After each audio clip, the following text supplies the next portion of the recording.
السلام علیکم۔ ہمارا آج کا عنوان تعارف سورہ نساء۔ سورہ نساء کی پہلی ہی آیت میں نساء کا لفظ آیا ہے جس کے معنی عورتوں کے ہیں۔ اس سورت میں عورتوں کے متعلق مسائل کو زیر بحث لایا گیا ہے، اس لیے اس سورت کا نام نساء ہے۔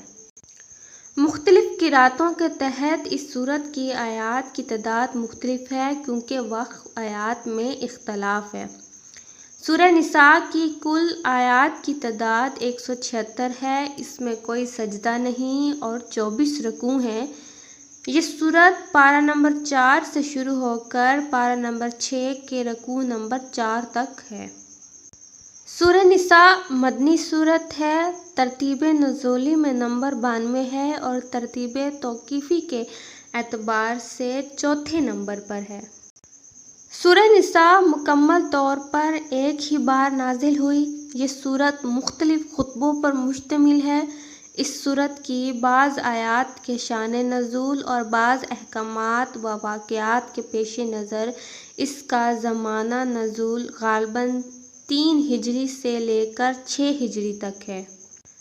ہجرت مدینہ کے بعد نبی پاک صلی اللہ علیہ وآلہ وسلم کو جو مسائل درپیش تھے ان کو 3 حصوں میں تقسیم کیا گیا ہے۔ پہلا، منظم اسلامی سوسائٹی کا قیام۔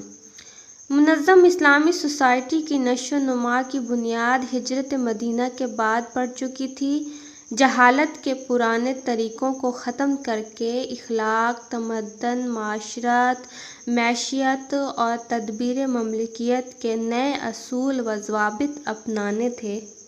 دوسرا، مسلمانوں کے مد مقابل۔ اس دور میں مسلمانوں کا مقابلہ مشرکین مکہ، یہودی قبائل اور منافقین سے تھا، اس لیے سورہ نساء میں ان مسائل کو زیر بحث لایا گیا ہے۔ تیسرا، اشاعت اسلام۔ سورہ نساء کے نزول کا تیسرا مقصد ان قبائل کا مقابلہ کرتے ہوئے دین اسلام کی اشاعت کو جاری رکھنا اور دیگر قبائل کو دائرہ اسلام میں داخل کرنے کی کوششوں کو جاری رکھنا تھا۔ اللہ تعالیٰ نے سورہ نساء میں جتنے خطبے بھی نازل فرمائے وہ ان تینوں شعبوں کے متعلق تھے تاکہ اسلام اپنے دشمنوں کا مقابلہ کرتے ہوئے اس کی اشاعت کو بھی جاری رکھے۔ سورہ نساء میں مختلف مضامین بیان کیے گئے ہیں: اسلامی سوسائٹی کی تنظیم اور عائلی زندگی، تعداد ازدواج اور لونڈیوں کا حکم، یتیموں کے مال کے حوالے سے، احکام وراثت کا حکم، زنا کے متعلق احکامات اور توبہ، زوجین کے مسائل کا حق، جرائم کی روک تھام، مہر کی ادائیگی، احکامات میراث، وصیت، عائلی زندگی اور انسانی تعلقات، تیمم اور نشے کی حالت میں نماز کے احکامات، یہودیوں کی دینی اور اخلاقی ناشائستگی، یہودیوں کی اسلامی دشمنی، کفر، بدعمالی کی سزا، منافقین کا کردار اور ان کی مذمت، قتل عمد اور قتل خطا کی سزا، نماز قصر، نماز خوف اور اطاعت خدا اور رسول، شرک کی سزا، ایمان اور نیکی کا بدلہ، منافقوں کی ذہنی کیفیت اور اسباب نفاق، اہل کتاب کے احوال، رسالت محمدی کی حقانیت کے متعلق دلائل، نصارہ کا ذکر، ان کے بارے میں سورہ نساء میں بیان کیا گیا ہے۔ سورہ نساء کی روشنی میں اسلامی معاشرہ۔ اسلام ایک ایسا دین ہے جو آئین فطرت کے مطابق ہے اور قرآن مجید کی تمام آیات اس کی عکاسی کرتی ہیں۔ اسلامی معاشرہ ایک ایسا معاشرہ ہے جس میں انسانی زندگی کے تمام پہلوؤں کو اللہ اور اس کے رسول کے لائے ہوئے احکامات کے مطابق ڈھالنا چاہیے۔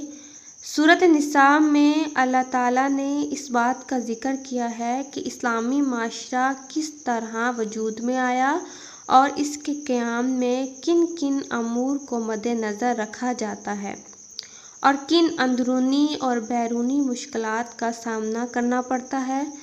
زمانہ جہالت کے رسم و رواج اور اسلامی اصولوں کے منافی تھے، ان کو ہٹانا پڑا۔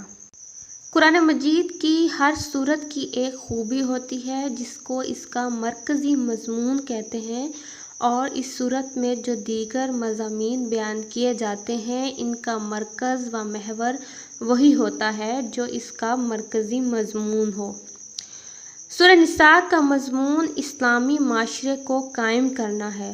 یہ سورت جہالت کے رسم و رواج کے خلاف جدوجہد کرتی ہوئی دکھائی دیتی ہے تاکہ امت مسلمہ کا وقار معاشرے میں بلند ہو اور یہ خاص حیثیت سے نکل کر سامنے آ جائے۔ اس سلسلے میں مشرکین عرب کے علاوہ یہود مدینہ اور تیسرا گروہ منافقین کے ساتھ مقابلہ کرنا تھا۔ ان تینوں گروہوں نے اپنے تمام وسائل پیروکار لانا شروع کر دیے تھے۔ ان کا مکر و فریب، دھوکہ دہی عروج پر تھی۔ ان کا منافقین کے ایک گروہ کے ساتھ گٹھ جوڑ ہو چکا تھا جس کے سبب ان کی سازشیں مسلم معاشرے کے اندر تک پھیلی ہوئی تھیں، جن کا سدباب ضروری تھا تاکہ کمزور عقیدہ مسلمان دشمن دین کے ہاتھوں ان کا اعلی کار نہ بنے۔ سورہ نساء ان کے مقابلے کے لیے اسلامی جماعت کا دفاع کرتی ہے۔ خطہ عرب میں نمودار ہونے والی یہ مسلم جماعت ہر طرح اپنے عقیدہ، تصورات، عقل و فکر، اخلاق، اجتماع، سیاست اور اقتصاد میں جہالت سے افضل و برتر تھی، اور اپنی اس فضیلت اور برتری کو قائم رکھنے کے لیے اسے قدم بقدم آگے بڑھنا تھا اور اپنی اس مسلم جماعت میں نئے آنے والے لوگوں کے لیے ایک نمونے کی حیثیت سے ان کو پیش کرنا تھا۔ یہ لوگ جماعت میں اس طرح جذب ہو جائیں کہ واپسی کا خیال تک نہ آئے۔ یہ کام قرآن مجید نے سر انجام دیا، مگر یہ ذمہ داری زیادہ تر سورہ نساء نے نبھائی ہے۔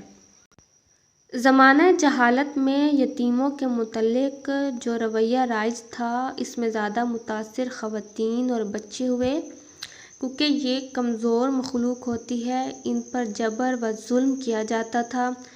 عموماً عورتوں کے ساتھ بہت زیادہ ظلم کیا جاتا تھا، انہیں میراث میں کچھ نہ دیا جاتا، کمزور بچے اور عورتیں اس سے محروم رہتی تھیں۔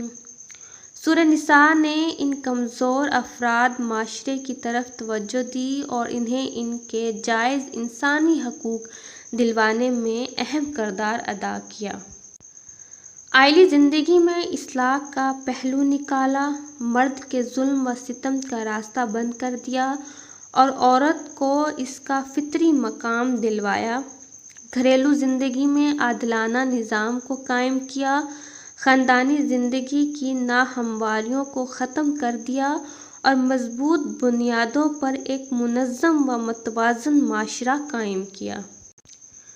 معاشرے میں ہمسایوں، مساکین اور قربت داروں کے حقوق بھی ہوتے ہیں۔ سورہ نساء نے ان کے حقوق و فرائض بھی متعین کر دیے، حرام خوری کے عام راستے بند کر دیے، سود خوری، بددیانتی، رشوت، لوٹ مار، دھاندلی کا طریقہ کار اور افراد معاشرے کی حق تلفی کا خاتمہ کر دیا۔ ظلم و ستم کو روک کر عدل و انصاف کا حکم دیا تاکہ اسلامی معاشرہ صحیح خطوط پر استوار ہو سکے۔ معاشرے کی صحیح سمت متعین کرنے کے بعد جہاد و قتال کے احکام سے گریز نہیں کیا گیا، بلکہ خدا اور اس کے رسول کی اطاعت کا حکم بار بار دیا اور اس کے ساتھ صاحب حکم کی اطاعت کو لازمی قرار دیا گیا جب تک وہ خلاف شریعت اقدامات نہ کرے۔ اگر خلاف شریعت احکامات اور اقدامات کا موجب بنتا ہے تو اس کے خلاف بغاوت کی بھی اجازت دے دی گئی ہے۔ مختصر یہ ہے کہ سورہ نساء نے مسلم جماعت کی قیادت کے مناسب احکامات بیان فرمائے ہیں۔ اس طرح ہجرت کے احکامات دیے گئے ہیں۔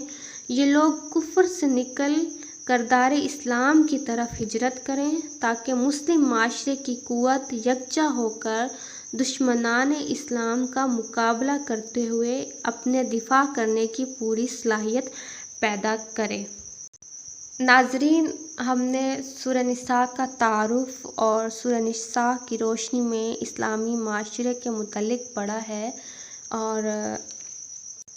اور آگے ہم وراثت کے معاملات کے بارے میں پڑھیں گے۔ اگر آپ کو ویڈیو پسند آئے تو لائک کیجیے گا اور چینل بھی ضرور سبسکرائب کیجیے گا۔ شکریہ۔ اللہ حافظ۔